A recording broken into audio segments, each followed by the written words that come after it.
and out of those positions. If they're very exposed, if they're somewhere where the Russians are behind them or the drones can spot them as soon as they come out, people are quite loath to maneuver and to leave their positions. Now, massive Russian missile and drone attacks have been carrying on against Ukraine's energy infrastructure. Several regions have been left without power. As Ukraine heads into the Christmas period, I spoke yesterday to the MP Kira Rudik about the mood in Kyiv. We still are experiencing enormous energy outages, and our energy services are trying to do their best. But John, I can tell you that just before joining the show, I was doing what many Ukrainian women are doing right now, searching for 10 dishes you can prepare for Christmas with the energy outages without having to actually cook them. And this is the reality that we have on the ground, that you cannot predict that the situation will get really better.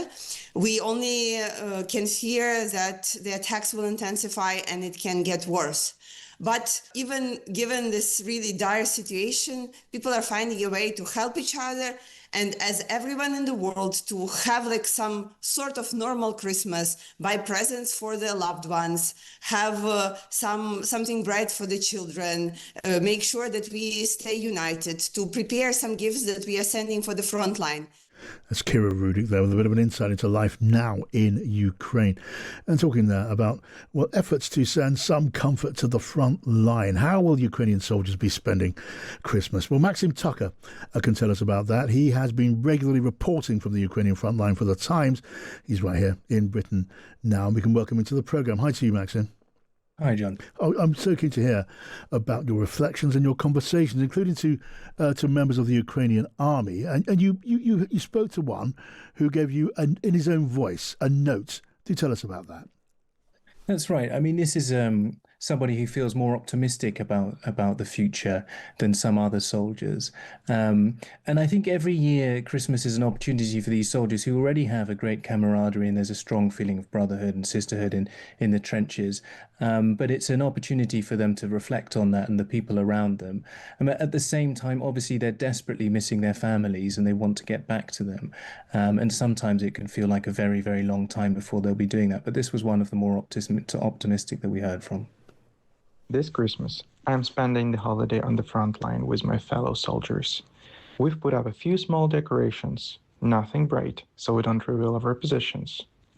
We'll make a simple salad, share some tea, and exchange small but practical gifts, like tactical socks. No loud celebrations, but plenty of warmth, support, and faith that the next Christmas we'll be celebrating at home. That's such a touching message. A cold soldier there. His call sign then was Ispan. That translates as the Spaniard, and he's with the 150th Separate Reconnaissance Strike Battalion. He sounded reasonably optimistic in as far as that's possible, Maxim. I mean, does that translate to other members of the forces that you've been talking to? Yeah, the optimism varies so much from unit to unit, from the locations that you're posted in, even if you're in a battalion or a group of soldiers who are all volunteers versus those who are all mobilized, who never wanted to go to war. So you really get very different attitudes on the front line. And I think especially those who are coming back from a 90-day, or even sometimes we're hearing now of rotations as long as 150 days on the zero line, they are bedraggled, they can barely string two thoughts together. You know, people who've had concussion, you hear a very different story. But a lot of those are out of reach at Christmas time, and you're just not able to hear from them because they're still out there on the zero line, just hunkered down, trying not to expose their positions and get hit by the Russians. Max, I know you've got some other messages from troops you can share with us. Yes, these are kind of more matter-of-fact reflections on Christmas, and they speak to how long this war has been going on for these guys now. So another company commander from the Reconnaissance Strike Battalion, we heard from the 150th, saying, "I'll spend Christmas the same way I've spent every other holiday over these years. I'll be at the command and observation post, monitoring the situation at the positions where my guys are.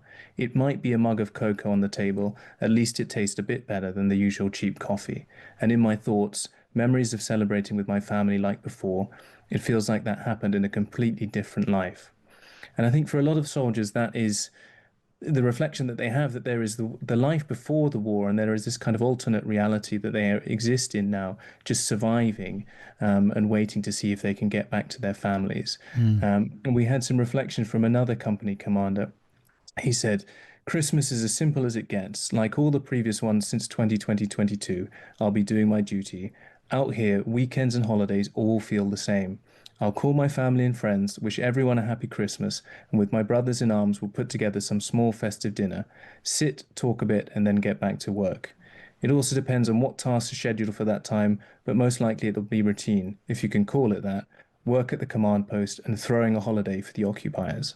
Most of us really can't imagine what those active duty soldiers are going through. I know you spoke to a colonel, Maxim, who told you about putting soldiers on combat duty for 90 days straight. I mean, what a strain. Hard to imagine. It's unbelievable, isn't it? I mean, it's just because it's too dangerous to rotate people in and out of those positions.